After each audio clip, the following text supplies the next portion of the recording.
Children of the Most High God. The worst thing is when a person deny, right, what you peeped about them. But what's even better is when you threw a test out there that's showing you that you for sure what you see. Now let me explain what I'm talking about. Maybe you guys can use this one day. Just maybe say you on a person and they say they're your friend, right? Just so you could test the waters and see how people really are. You know what I'm saying? Just say, yeah, they say they're your friend, but because in these times, I'm starting to see people, they say they're your friends, they're not really your friends, man. They trying to be other stuff. They trying to dim your light at the same time too. Only so they could see the little sparks. You could be a whole strobe light. You could be the sun, but they want you to the level of being a spark, only for them to see. Now, this is what I do, and I've done this a lot of times. And I gotta say this. I have to say this, and I'm not saying this with no arrogancy, no big head. I see women as goddesses, all right?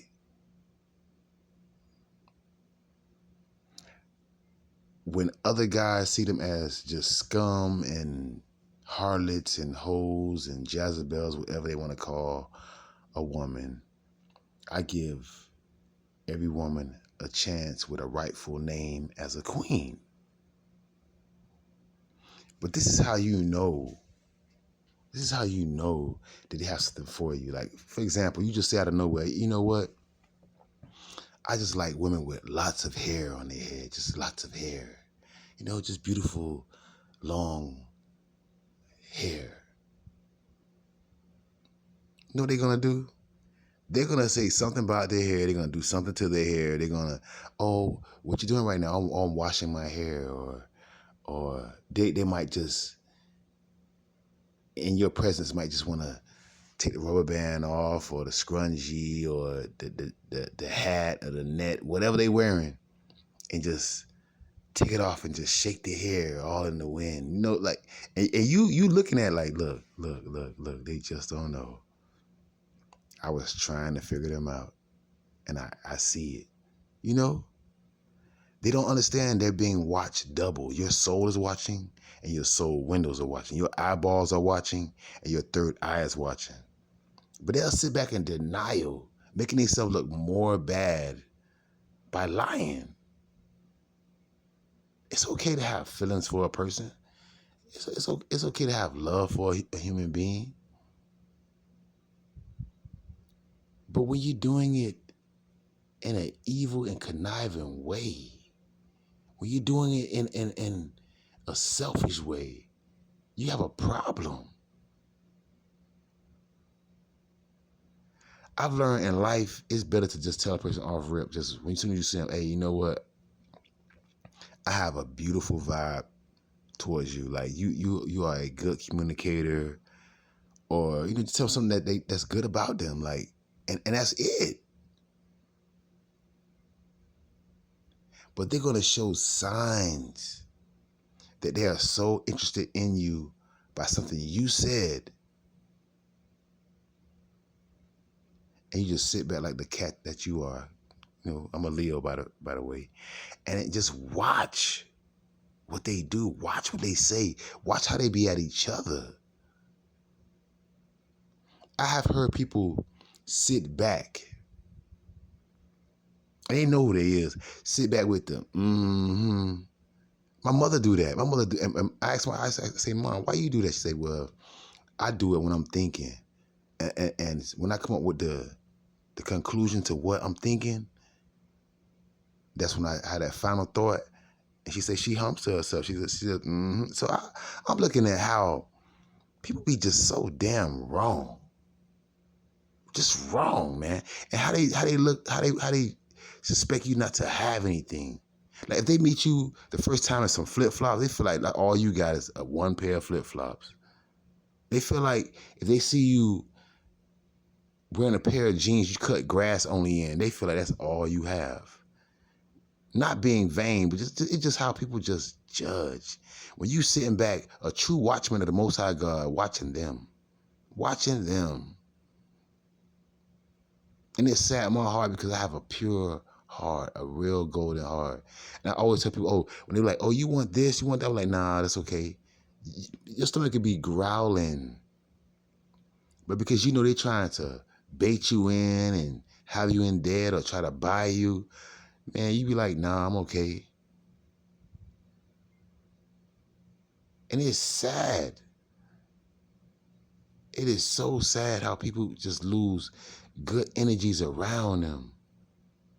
All because they selfish thinking.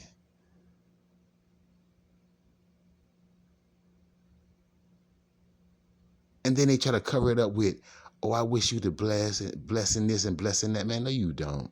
No, you don't. No, you do not. No, you don't. Because a true friend will be the one throwing the rice at your wedding. The true friend will introduce you into somebody that they know is going to make you happy. A true friend will be happy to see you smile and be in the audience clapping louder than anybody else. A true friend will help you with your goals and your dreams because they are a true friend. And I'm the type of friend that if I win the lotto tomorrow, every last soul to help me get on my path before I bought that ticket will know they are my friend. But this is how people rock. This is how they is, man. This is what they own. They feel like everything has to be for them.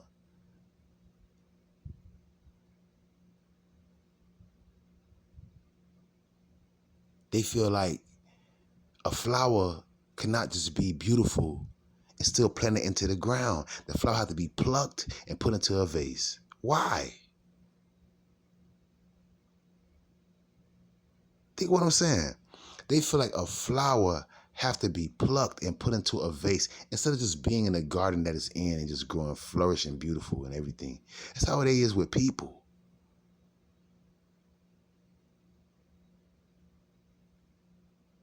And the more you stay on the Most High, the more you be to yourself, the more you feel spiritually alone. I always, as a kid, I always wanted just the nice house, the picket fence, the kids playing, the swing set, the beautiful wife. But I'm starting to see that these people don't even care for their life. Like a lot of these sisters out here, they getting drunk, they getting high, they sleep with any Tom, Dick, and hang. Man, one of my most beautiful aunties, man, passed away from AIDS, man. And the guy that she was so in love with gave it to her. She gave everybody else hell. Had men chasing her. Beautiful auntie, man. I'll never forget my auntie Gloria, man.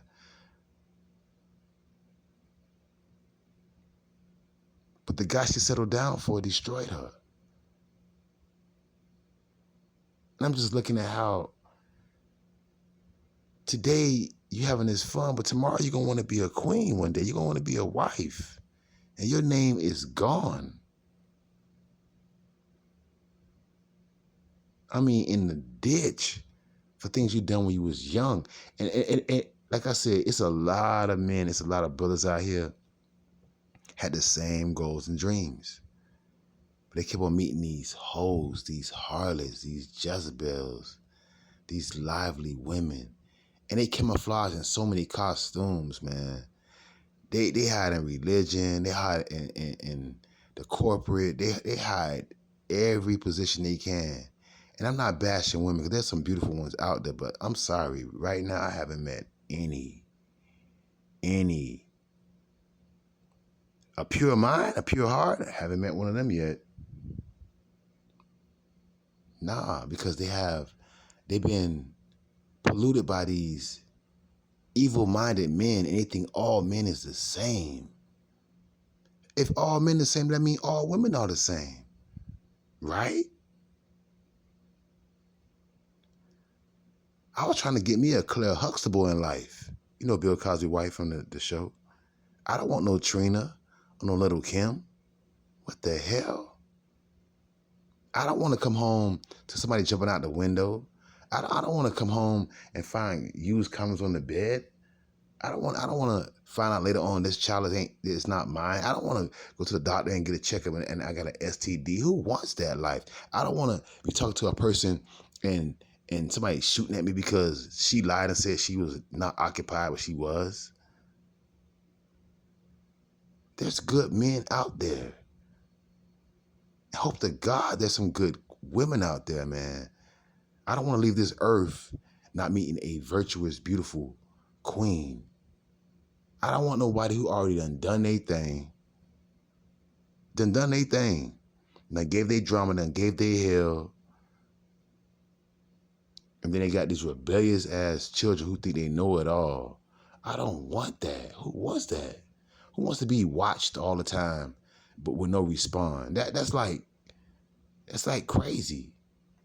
And then it's like, God, people, man, just be careful who you meet, because some people are not worthy of being around you. They're not worthy of your love and your loyalty. They're not worthy of that stuff, man. They don't even know what it is. Sometimes they mess up real bad. This is not an act. I've been treating women as queens when guys had all these names to call them. Whole neighborhood know about the girl, calling her this and that. But I'm treating her like a queen. Matter of fact, I'm glad. Let me listen to this story right here, y'all. I was about 19 years old, and we stayed in this duplex. This is in Miami. Stayed in this duplex, and we stayed in the back part, but the neighbors, they stayed up front. And it was these three brothers. Yeah, it was three brothers.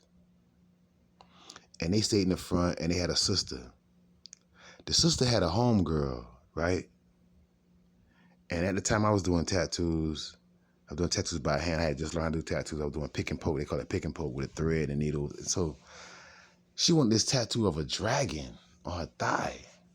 Like I said, I ain't no pervert. I done seen one before.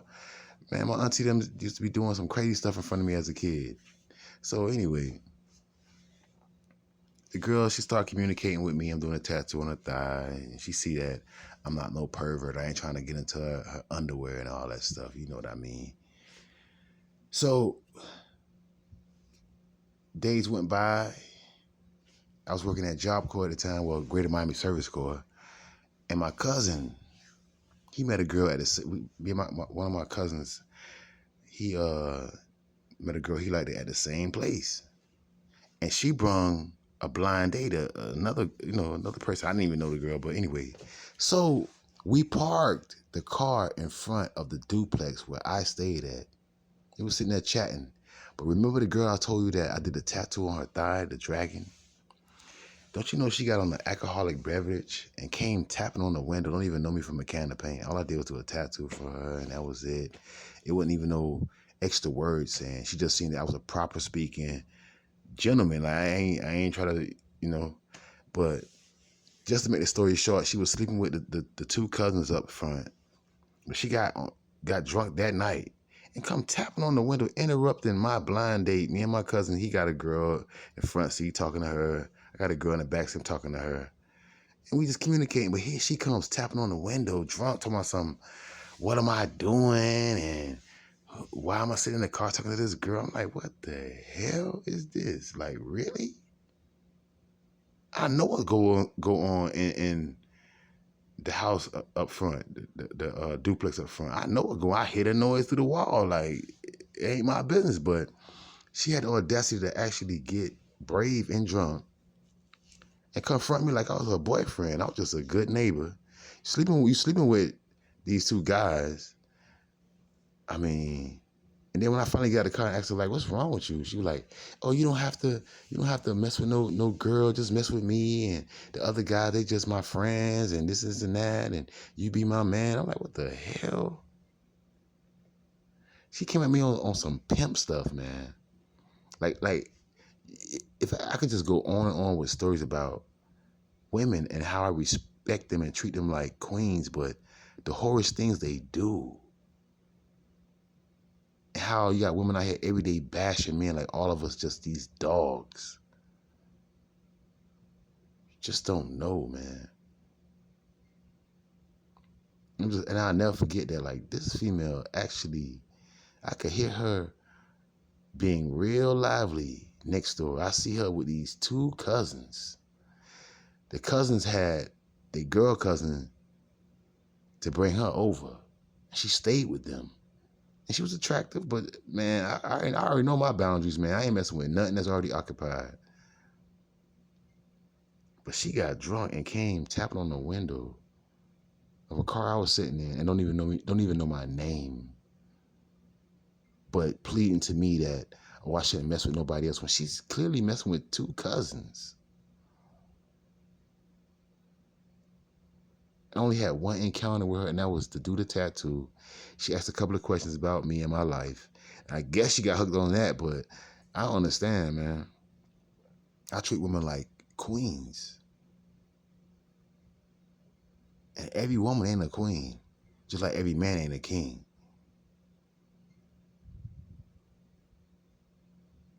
And it's sad how some women get so bitter, thinking that everybody is just these dogs. I'm not bitter about the situation I go through in my life, but it's just crazy how people just, man, because it's something very beautiful about a woman holding a child for 9 months, bringing life to this world, and all that pain, and something beautiful come out of it. To me, that's beautiful, but some people don't see it that way. That's why I say, why pluck the flower? Let the flower stay there and stay beautiful. Some people just so greedy, man. And I wish to all my true subscribers, man or female,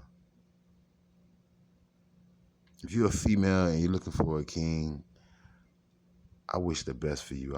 I wish more smiles and less tears. And if you a brother looking for a queen, I wish the best, more smiles and less tears. I hope they be loyal to you. Hope they never lie to you. Hope they never bring you nothing home, make you sick. I just hope the best for you, man. And don't get in a relationship with a person you truly don't feel, because you're going to treat that person bad, man. So be patient and don't be in the flesh like a lot of these people are. I can go on and on about how I roll out the red carpet for some of these women, and they're doing a lot of whorish things, like a lot of whorish things. Sometimes I question myself, am I broken? Am I just not on point of what's going on? I should just be this gigolo, run the street, don't care, baby daddy type vibe, because those are the ones who are getting the attention.